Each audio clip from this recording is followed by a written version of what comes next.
कर चुका है। एक आम सुबह की तरह शुरुआत हुई थी 13 दिसंबर 2001 की।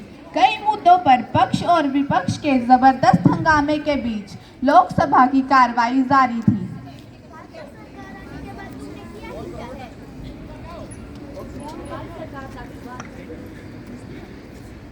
हमारी सरकार ने आतंकवाद को कम करने के लिए बहुत से कदम उठाए हैं।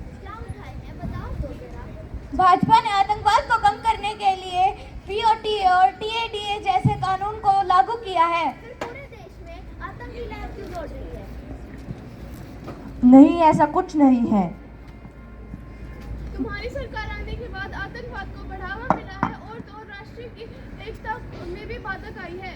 भाजपा ने एक सुरक्षित भारत को सुनिश्चित किया है। फिर पूरे देश में आतंक क्यों फैल रहा है? ऐसा कुछ नहीं है। अटल बिहारी वाजपेयी जी ने भारत की सुरक्षा को इकट्ठा कर प्राथमिकता को देखा है। सौगंध मुझे इस मिट्टी की, मैं देश को ना मिटने दूंगा, मैं देश को ना रुकने दूंगा, मैं देश को ना झुकने दूंगा। आतंकवादियों के खिलाफ भारत सरकार सख्ती से अपनी लड़ाई और उन्हें मुंह तोड़ जवाब देगी।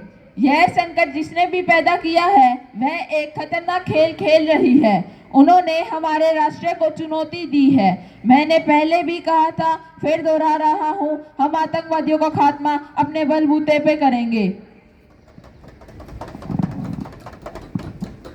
आज 12 बजे तक संसद की कार्रवाई स्थगित की जाती है। इसके बाद प्रधानमंत्री अटल बिहारी वाजपेयी और लोकसभा में विपक्ष की नेता सोनिया गांधी अपने अपने सरकारी आवास की तरफ बढ़ गए। वहीं संसद की कार्रवाई से ब्रेक लेकर सांसद की गुनगुनी धूप का आनंद लेते हुए परिसर में टहल रहे थे। यह वक्त था 11:20 का, लेकिन तभी पार्लियामेंट के गेट नंबर 11 पर हलचल होती है, क्योंकि तत्कालीन उपराष्ट्रपति कृष्णकांत जी का काफिला निकलने को तैयार था।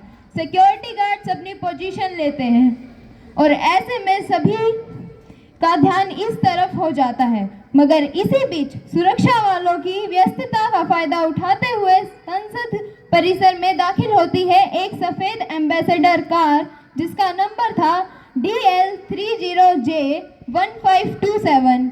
इस कार के पीछे तेज रफ्तार से दौड़ रही यह गाड़ी रुकती है और नापाक इरादे लिए बाहर आते हैं 5 आतंकवादी।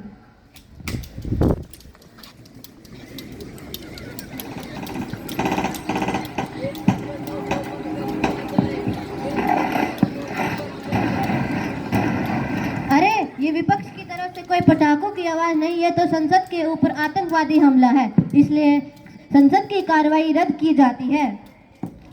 इससे पहले कि सुरक्षा कर्मी कुछ समझ पाते तभी आतंकवादियों के झुंड ने AK-47 निकालकर ताकततोड़ गोलियों की बौछार कर दी और इसके बीच एक सुरक्षा कर्मी जेपी यादव आतंकवादियों को रोकने की कोशिश करते हैं और अदम्य साहस का परिचय देते हैं और शहीद हो जाते हैं। इस हमले में 9 से ज्यादा लोग मारे गए, उनमें से एक महिला थी। मामला सुप्रीम कोर्ट तक पहुंचा, लेकिन सबूतों के अभाव से इनमें से प्रोफेसर सायद अब्दुल गिलानी और अफसर गुरु को बरी कर दिया गया, पर अफजल की मौत की सजा पर मोहर लगा दी गई। वहीं शौकत हुसैन को 10 साल की सख्त सजा दी गई। धन्यवाद।